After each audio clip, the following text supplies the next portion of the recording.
Hello friends, ఈరోజు వీడియోలో weight loss అవ్వాలనుకునే వాళ్ళకి ఒక మంచి రెసిపీ అండి.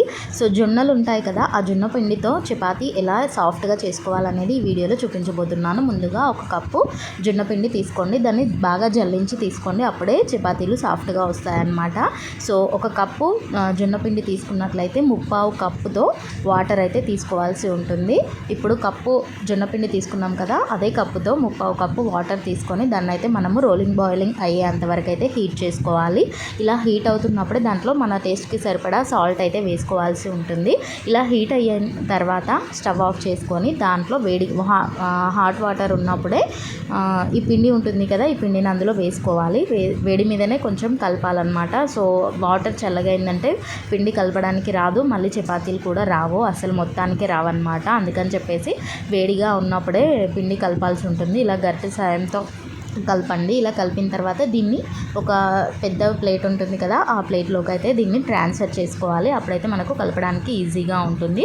అవసరం అనుకుంటే కొంచెం ఇట్లా స్పూన్తో ఇట్లా మెదిపి కొంచెం వాటర్ ఉంటుంది కదా, కూల్ వాటర్, మన చేతి వేడి తగలకుండా కొంచెం కూల్ వాటర్ తీసుకొని ఇలా సాఫ్ట్గా కలుపుకోవాలి. ఇలా ప్రెస్ చేస్తే సాఫ్ట్గా అయ్యేంతగా కలుపుకున్న తర్వాత దానిపైన ఒక ప్లేట్ బోర్లించుకొని మన జొన్న పిండిని కొంచెం పిండి పైన చల్లుకుంటూ ఇలా రౌండ్గా చేసుకోవాల్సి ఉంటుంది. ఒకవేళ చపాతీ రౌండ్గా రాకపోతే ఏం చేయాలి అనేది నేను చివరిలో చెప్తాను. ఇలా రౌండ్గా చుట్టుకుంటూ చేసుకున్నట్లయితే రౌండ్గా వస్తుంది. తర్వాత పక్కన ప్యాన్ పెట్టుకోవాలి. ప్యాన్ కానీ పెనం కానీ పెట్టుకోండి. తర్వాత అది కొంచెం హీట్ అవుతుంది కదా, పెనం హీట్ అయినప్పుడు మనం ఇలా రోల్ చేసుకున్న చపాతీని ఈ పెనం పైన వేసుకోవాలి. పిండి పెట్టిన సైడ్ అనేది పైకి కనిపించేలాగా వేసుకోండి.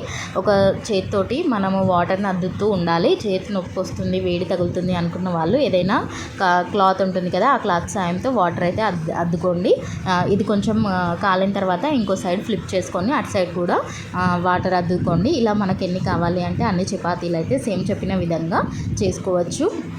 ఇది కొంచెం ఇంట్లో పట్టించిన పిండి కాబట్టి చపాతీలు కొంచెం సైడ్లకి ఇలా వస్తుందన్నమాట. అదే షాప్ది అయితే రౌండ్గా వస్తుంది. రౌండ్గా రాని వాళ్ళ కోసం ఏదైనా ఒక మూత తీసుకొని రౌండ్ మూత పెట్టుకొని అలా చివర్లో ఉంటాయి కదా, ఆ చివర్లు తీసేసి మనం రౌండ్గా చేసుకున్నట్లయితే రౌండ్గా అనేది చపాతీ వస్తుంది. అప్పుడు ఇలా వేస్తే మనకు పొంగుతూ ఉంటుందన్నమాట. చపాతీ ఎప్పుడైతే పొంగుతుందో దాని లోపలంతా కాలింది అని మనమైతే అర్థం చేసుకోవచ్చు. ఇలా రౌండ్గా రావడానికి ఒక మూత ఉంటుంది కదా, అది తీసుకొని ఇలా ప్రెస్ చేసి ఆ సైడ్లో అంతా తీసేసి మళ్ళీ ఒకసారి ఇలా రోల్ చేయండి. అప్పుడు రౌండ్గా వస్తుంది. చూడడానికి కొంచెం నీట్గా ఉంటుంది. ఎవరైనా నీట్గా ఉండాలి, పిల్లలు అయితే రౌండ్గా ఉంటే తింటారు కదా, సో అందుకని చెప్పేసి ఇలా రౌండ్గా చేసినా కూడా వస్తుంది. ఇలా పొంగుతూ ఉంటుంది కదా, అలా పొంగింది అని అంటే చపాతీ మనకు బాగా కాలిందని అర్థం అన్నమాట. సో ఇలా టూ సైడ్స్ కాల్చుకున్న తర్వాత వాటిని ఒక టిష్యూ పేపర్ ఉంటుంది కదా, ఆ టిష్యూ పేపర్ వేసిన ప్లేట్లో వీటన్నింటినీ షిఫ్ట్ చేసుకోవాలి. టిష్యూ పేపర్ ఎందుకు అని అంటే అది కొంచెం వేడికి కింద మెత్తబడుతూ ఉంటుంది. అలా కాకుండా టిష్యూ పేపర్ వేస్తే కొంచెం మంచిగా ఉంటుంది. వీడియో నచ్చితే ఒక లైక్ చేయండి, షేర్ చేయండి. మరిన్ని రెసిపీస్ కోసం సబ్స్క్రైబ్